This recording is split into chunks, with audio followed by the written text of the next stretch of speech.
पंडरीनाथ श्री विठल भगवान इसलिए ऐसे खड़े हैं कि जो भक्त उनकी शरण में चला गया, ठाकुर जी उस भक्त को चरणों से उठा करके पीछे खड़ा कर लेते हैं, और मानो उसके ऊपर आने वाली आपत्ति विपत्तियां अलाएं बलाएं सबके आगे ऐसे खड़े हो जाते हैं, बोले तुम इसका बाल बांका करके तो दिखाओ, इसके आगे मैं खड़ा हूं, तुम इसका स्पर्श नहीं कर पाओगे, ये मेरे आश्रय में है। तो मानो श्री पंडरीनाथ भगवान इसलिए ऐसे खड़े हैं, मानो सबको सारे हमारे ऊपर आने वाली आपत्तियां विपत्तियां अलाएं बलाएं सबको दिखा रहे हो कि तुम आगे तो दिखाओ, ये मेरे शरणागत है, इस पर आने से पहले तुमको मेरा सामना करना पड़ेगा, इसलिए भगवान ऐसे खड़े।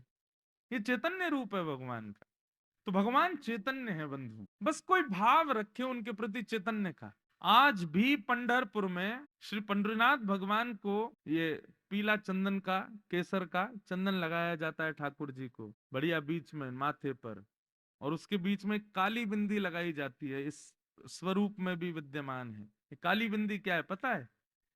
जितने दर्शनार्थी पंढरपुर भगवान पंडरीनाथ भगवान विठल भगवान के दर्शन में खड़े होते हैं लाइन में कतारों में, ठाकुर जी कहते हैं भैया मैं भक्त की प्रतीक्षा में खड़ा हूं, परंतु भक्त को मेरी प्रतीक्षा करनी पड़ रही है, ये मुझे स्वीकार नहीं है। और लेकिन क्या करें, लाखों लोग आते हैं तो प्रतीक्षा करनी पड़ती है सबको दर्शन के लिए। तो भगवान पंडरीनाथ उस प्रतीक्षा भक्तों को करनी पड़ती है, इस अपराध को नष्ट करने के लिए रात्रि में श्री पंढरपुर पंडरीनाथ भगवान के मंदिर में झाड़ू लगती है, और जहां जहां भक्त खड़े होकर प्रतीक्षा करते हैं वहां वहां की रज को इकट्ठा करके छान करके चंद्रभागा नदी का जल मिला के ठाकुर जी के माथे से लगाया जाता है।